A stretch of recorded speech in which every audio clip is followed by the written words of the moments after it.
Hello Knox County students, I'm Taylor Massey and I teach at South Doyle High School. Welcome to KCS at Home Summer Edition. Today's lesson is based on the task 4 for English 1.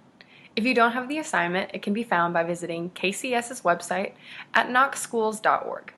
Click See All Resources under the KCS at Home logo. Please be sure to complete the entire week's task before continuing this video. Make sure you flip over or scroll down to Activity 1, Discovering the Elements of a Short Story. It should look like what's on your screen right now. I'm going to talk about those first two questions, and then we'll return to question 3. So discovering the elements of a short story. Number 1 asks you to think about a story you've read that you really enjoyed. What did you like about the story? So one story that first popped into my brain was Lamb to the Slaughter. I really love this short story for a lot of reasons, but first of all, it takes a lot of unexpected twists. And it really grows the central character really well. You start off thinking that she's going to be one type of way, and then at the very end you discover she's totally different and very complex. For number 2, what are some elements that are common to good short stories? Really, there's no wrong answer to this, but I wanted to highlight some. So for me, I like lots and lots of details in my short stories. If I can read the first page and be totally enthralled by the details, you've hooked me. I also really like a believable plot. I don't love it when things aren't explained or things just kind of go a certain way and I really don't know how we got there. So it needs to be a little believable for me. And dynamic characters that I can connect with. If I find a character in a short story or a novel that I feel like is so me, then I'm definitely going to be more attached to that book or that novel and care more about how it ends up. Number 3, as you read the sample short story, look for elements of a good story and mark the text when you find them. Hopefully you've already done that. So this time, as we read it together, I'm going to highlight things that show us a little bit about Rosara's character. I'm going to use this graph, which is actually at the end of the short story. I want to go ahead and highlight that for us. So when I'm reading this time, I'm going to be highlighting Rosara's character. That means that any time that she makes an action or the author talks about her physical characteristics, Rosara says things or others say things about Rosara, we learn with Rosara's thoughts and feelings, or there are other important details that I find, I'm going to highlight them for you. The Stolen Party by Liliana Hecker. As soon as she arrived, she went straight to the kitchen to see if the monkey was there. It was. What a relief. She wouldn't have liked to admit that her mother had been right. Okay, so this is the first thing that I'm going to highlight about Rosara's character. She wouldn't have liked to admit that her mother had been right. To me, that shows a little bit about Rosara's personality. She's probably a little headstrong. Maybe she and her mother don't get along very well. Maybe she just always likes to be right. We'll find out more. Monkeys at a birthday party, her mother had sneered. Get away with you, believing any nonsense you're told. She was cross, but not because of the monkey, the girl thought. It's just because of the party. I don't like you going, she told her. It's a rich people's party. So this tells us actually a little bit about the family. The mother and the daughter are probably poor, and maybe they feel looked down upon because of this. Rich people go to heaven too, said the girl, who studied religion at school. So I'm going to highlight this, because now we've learned that the girl values religion and believes in heaven. So that tells us a lot about what she believes in and who she is as a person. Get away with heaven, said the mother. The girl didn't approve of the way her mother spoke. She was barely 9 and one of the best in her class. Again, this sentence tells us so much about Rosara. So we know that she's 9 years old, we've learned that, and we've learned that she's one of the best in her class. I'm going because I've been invited, she said, and I've been invited because Luciana is my friend, so there. Ah, yes, your friend, her mother grumbled. She paused. Listen, Rosara, she said at last, that one's not your friend. You know what you are to them? The maid's daughter. That's what. So I'm going to highlight this little section. So her mother is saying, you know what, she's not your friend. That makes me wonder, has there been a past between these two, or does the mother just know something that we don't know? I'm not quite sure. Then I also highlighted that Rosara is the maid's daughter. So again, this just goes to show that this family is not very rich. Rosara blinked hard. She wasn't going to cry. Then she yelled, "Shut up! You know nothing about being friends." Every afternoon, she used to go to Luciana's house, and they would both finish their homework while Rosara's mother did the cleaning. They had their tea in the kitchen, and they told each other secrets. Rosara loved everything in the big house, and she also loved the people who lived there. All right, so I'm going to highlight this last little portion right here. So I've got Rosara's mother did the cleaning. Again, that shows us that she is the maid's daughter. That's a fact. And then we get a little detail about her and Luciana's relationship.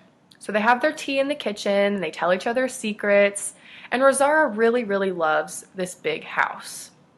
So I want to highlight that because I think that that tells me a little bit about what Rosara cares about and what she thinks matters, what she values. I'm going because it will be the most lovely party in the whole world. Luciana told me it would. There will be a magician and he will bring a monkey and everything. So, right here I'm going to highlight, Luciana told me it would. That means that she trusts Luciana. So she really does find Luciana to be her friend. And then we also learn that she probably likes magicians. The mother swung around to take a good look at her child and pompously put her hands on her hips. "Monkey's at a birthday," she said. "Get away with you believing any nonsense you're told." So I'm going to highlight this. This is now the second time that Rosara's mother has told her this. So this probably means that Rosara's mother, at least, believes that Rosara is maybe a little naive, maybe a little gullible, and she doesn't really know how the world works yet. Rosara was deeply offended. She thought it unfair of her mother to accuse other people of being liars simply because they were rich. Rosara too wanted to be rich, of course, so I'm definitely going to highlight this. That's something that the author is telling us is really, really important, and that it's a fact.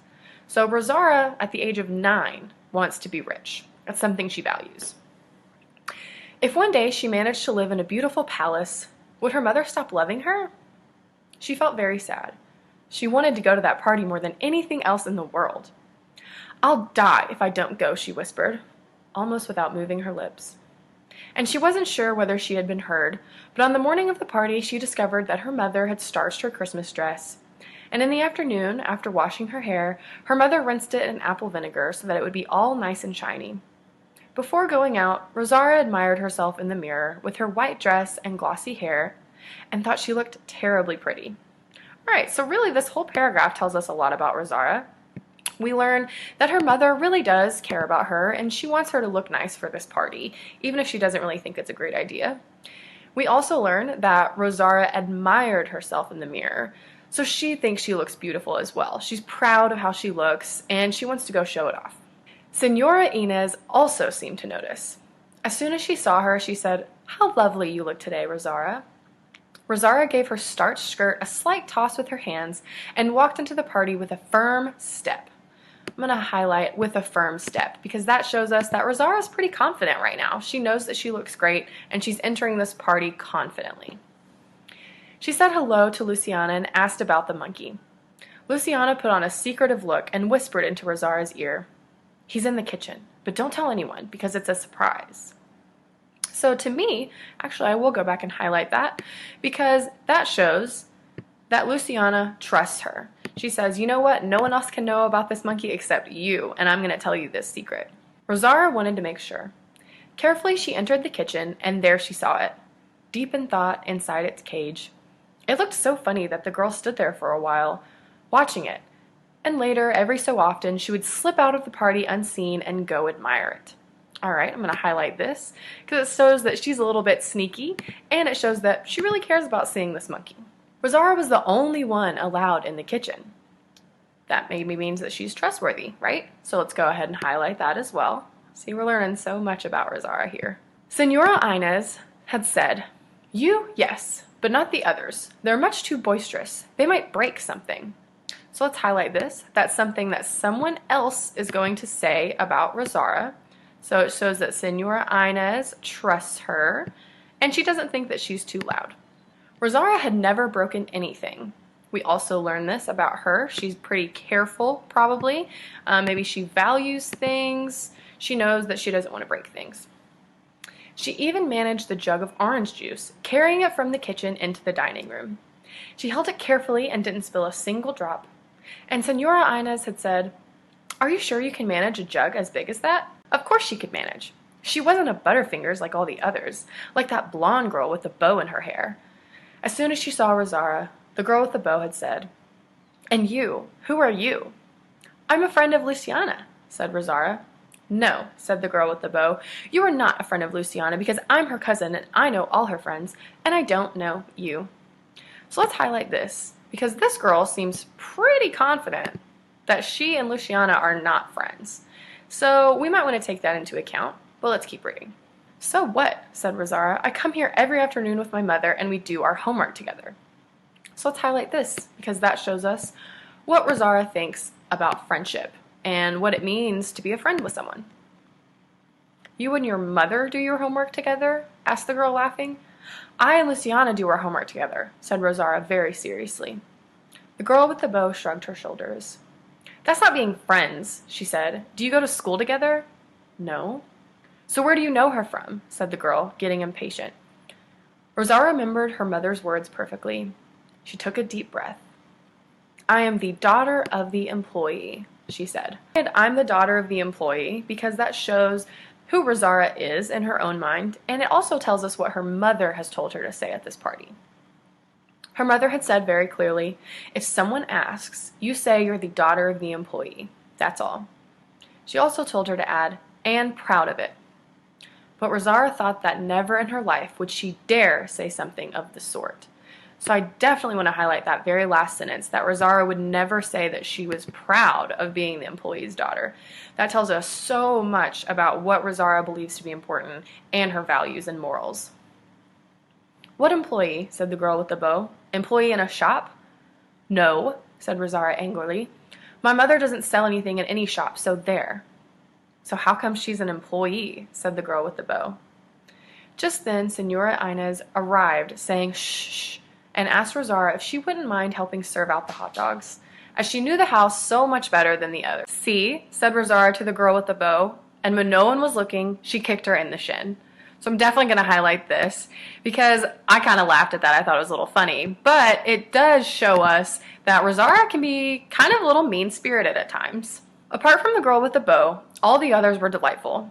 The one she liked best was Luciana, with her golden birthday crown, and then the boys. Rosaura won the sack race, and nobody managed to catch her when they played tag. When they split into two teams to play charades, all the boys wanted her for their side. Rosaura felt she had never been so happy in all her life. But the best was still to come. The best came after Luciana blew out the candles. First, the cake. Senora Inez had asked her to help pass the cake around, and Rosaura had enjoyed the task immensely, because everyone called out to her, shouting, "Me, me!"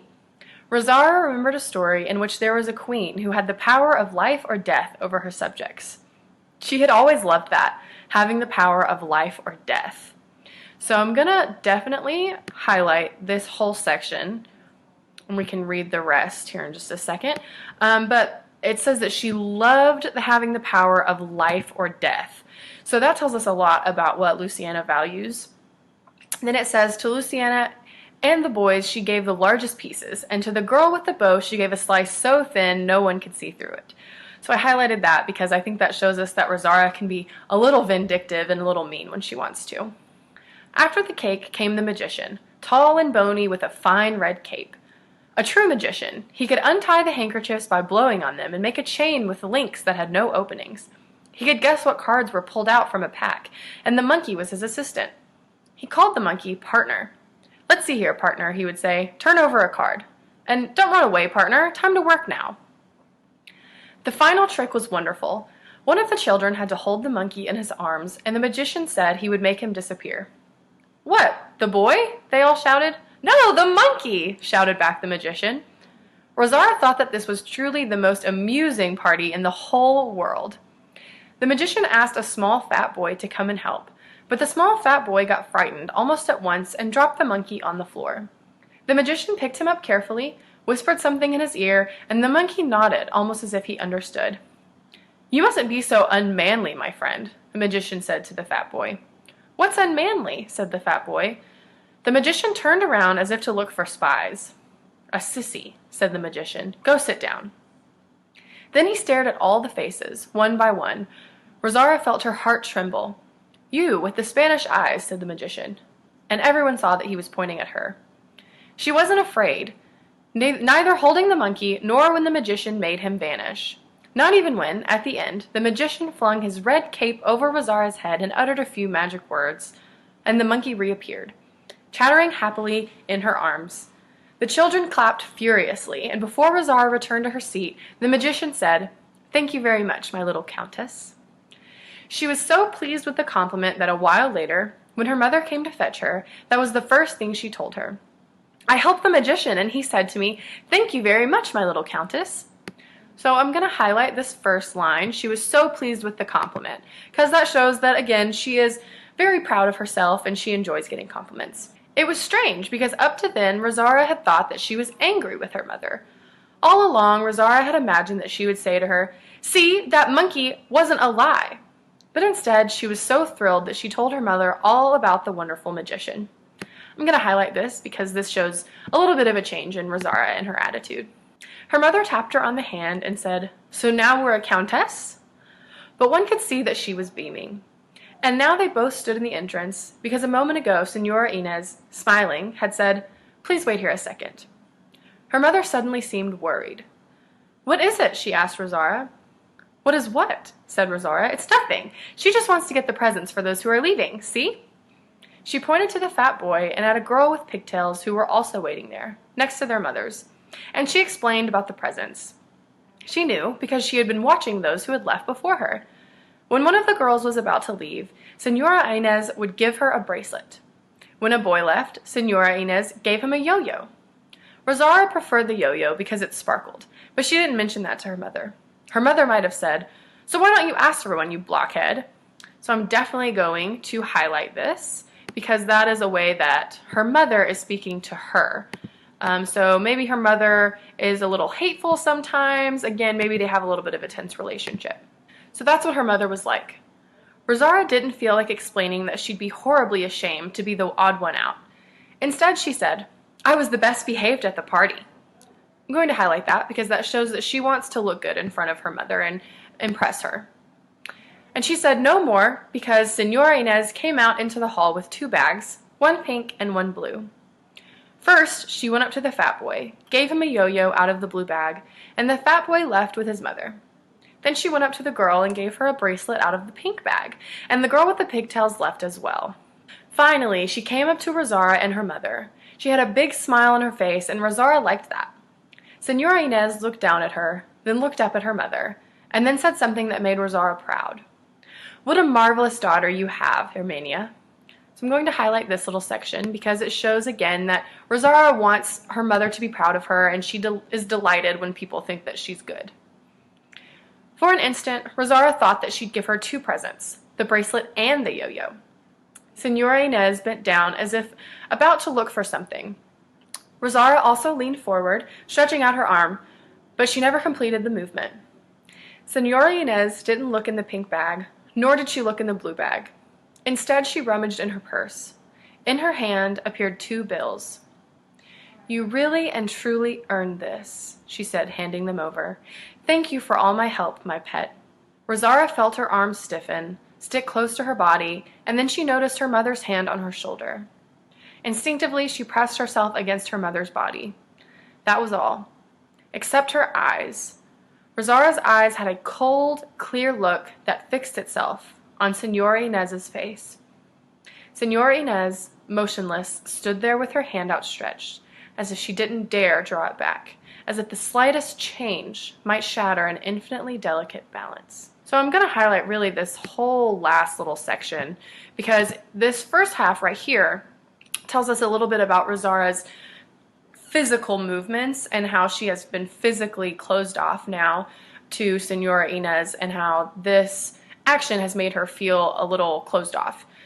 Then I have Senora Inez highlighted because it shows that she's not going to give in to any sort of discomfort and that she wants to, again, maintain that balance. As I read, I essentially discussed this chart and I made highlights for her actions, her physical characteristics, and for other details I found important. Now we are going to start the section of Activity 2, writing your own short story. So our pre-writing. We want to brainstorm as many ideas for a new story as you can think of. Consider twists, ideas inspired by work you have already, new ideas you would like to explore, or so on. You can consider writing the events from the story we read together from a different character's point of view, or a fresh original story. I would like to share with you some of my brainstorming ideas. These were just some that I thought maybe I might want to take to do my own story and a continuation of that story.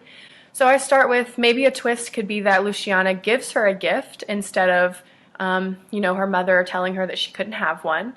And maybe Luciana wants to apologize to Rosario and tell her that she is a good friend. That would be a twist.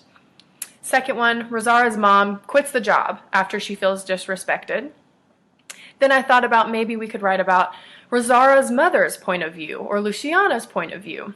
Maybe even Luciana's mother's point of view. We only get Rosara's point of view in this story, so that would definitely be a change. I also thought we could continue the story from right after the party ends, or maybe even continue the story years later in that car ride home. So those were just some that I had thought of, but I'm going to actually stick with this one right here, continue the story years later. So with your plot diagram for your story, you can fill this out if you would like. You'll want to think exposition is going to be the beginning of your story. I'm doing my story years after this incident happened. My exposition is going to make sure that to the reader it's clear that this is later on in Rosara's life. Then my rising action. I've got to think, okay, how can I build up this story so that at some point there is a conflict or a climax that's going to happen? And I think I'd really like for that to be some sort of an internal conflict with Rosara and how she has to face that she might not be as perfect or as kind or as lovely as maybe she wants to be. Then our falling action, that can be super quick, and I need to be thinking, okay, so after my climax, how can I reach my resolution in a way that makes sense? And my resolution, at the end, I would really like Rosara to think back on who she is as a person. Step 3 is planning characters. So again, we've got this chart. I love this chart for planning characters. I think it's a great organizer. So number 4 asks us, what is the setting of your story? This setting will be different because I'm going to start at Rosara and her mother's apartment, and then later on it will take place at Harvard University.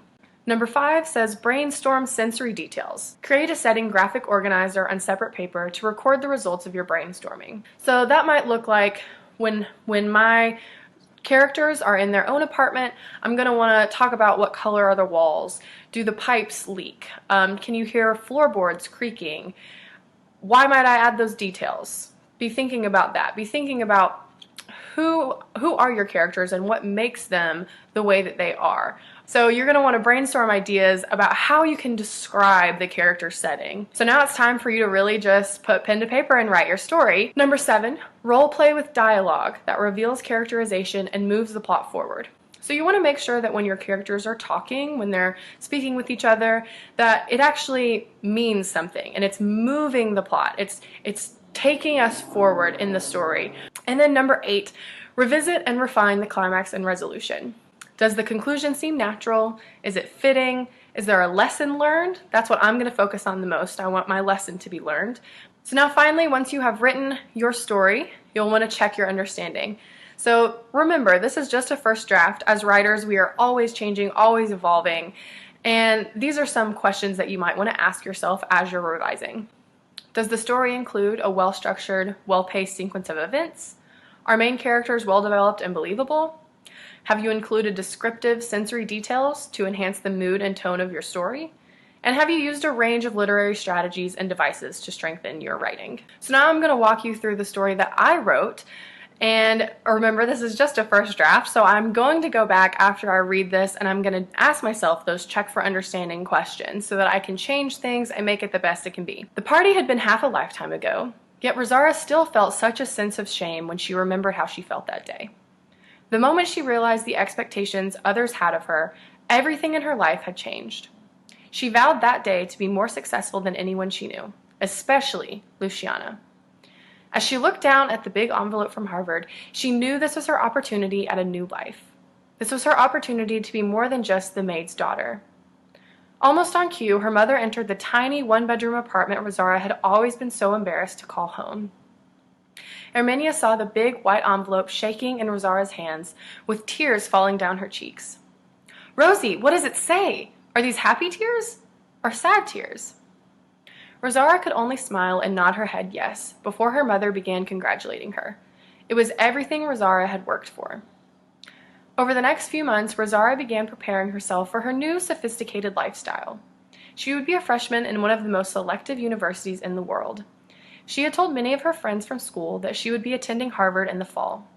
Many were kind, but none were as supportive as the friends she had made in her small Latina group of church friends. She felt as though many of them understood the feeling of being the daughter of the employee, and she knew they would be proud of her for escaping that doomed life of servitude.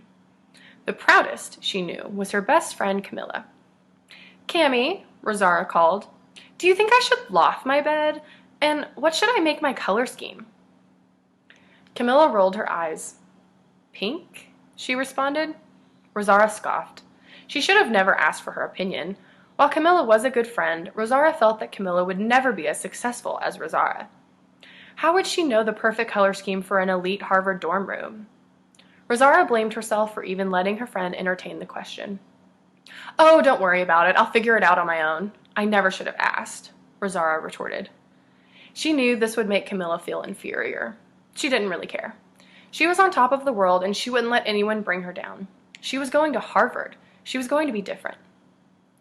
"Honey," Rosaura's mom asked, "have you thought about thanking the church for their donations to you? You're the only one from the church going to any college this fall. They've all been so supportive this summer. The Lozano family even donated to buy all of your textbooks. At the very least, you should write them a thank you card." Rosaura had zoned out at going to any college this fall. How hard was it for her friends to just buckle down and do the work? She deserved to go to Harvard, and she deserved to have all the gifts that went with her admission. "Rosie!" Her mom was officially not pleased. "Sorry, Mom. I'm sorry. I was talking to Cammy. Yes, I should send some thank you notes. Who should I start with?" Her mother rubbed her temples. "The Lozanos!" she exclaimed. "The textbooks!" It was hard for Rosaura to contain her temper. "Okay," she yelled. "I'll get on it." Weren't the Lozanos happy to give her some measly textbooks? At Harvard, she would be a representative of her hometown and her culture. Wasn't that enough to make the town happy? Rosaura walked into her new dorm at Harvard loaded down with all types of small gifts from her church community. In all reality, she had barely paid for anything. The past summer had been unbearable with her mother. She was never at home and always asking Rosaura to send thank you notes, as if she didn't have anything better to do. After 8 hours, Rosaura and her mother had finished moving her into her new dorm room. Armenia asked if she would like to get dinner before she began her 7-hour journey back home through the night.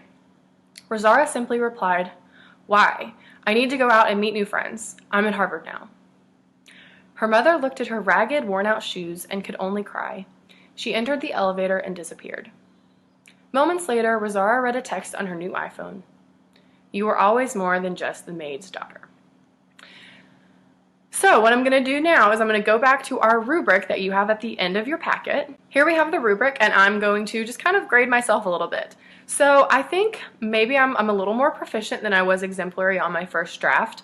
I probably could have done a little bit better with strengthening my conflict and adding more details to that. And I think I did a great job of continuing those characters from the original story.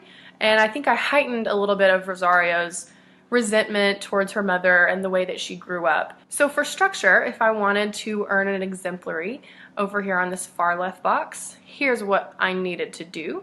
I think I did that well. I had some dialogue, probably could have added a little bit more to help us move the plot forward. Skillfully sequence events to develop conflict and build toward a climax and resolution. Probably are right here instead of over here in exemplary. I think I do include a sequence of events, but it could have been a little more well thought out. And finally, provide an insightful ending with a clear and reasonable resolution. I think I did that. I think I was building up to, a sad encounter between Rosaura and her mother. And then finally, for use of language, purposefully use sensory details to enhance mood or tone. That's one thing I think I definitely could have done better on, added more details to enhance that tone or mood. So overall, definitely have some things I can go back on and improve on, just like we all will as writers. Alright guys, I really hope you had an awesome time writing your narratives and learning a little bit through KCS at home over the summer. Can't wait to see you guys in the fall. Thanks so much.